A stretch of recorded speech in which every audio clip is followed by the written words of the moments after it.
Kita sekarang berada di Masjid Kota Makanan, di mana tempat makam Sultan Mansur Shah. Masjid ni dibuat pada zaman almarhum Sultan Perak yang hilang masa itulah, tahun-tahun 1977 Hijrah. 1577 Masihi. Dah lama lah.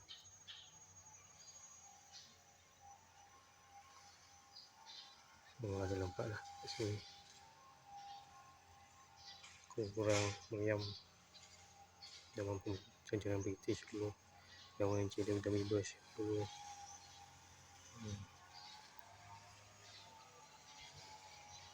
Nampak lah kesungguhan orang-orang tanah Melayu Islam masa zaman dulu. Ada kucing kat sini. Miau. Apa khabar miau? Kucing kesebelah kucing ni, kucing penjaga ni.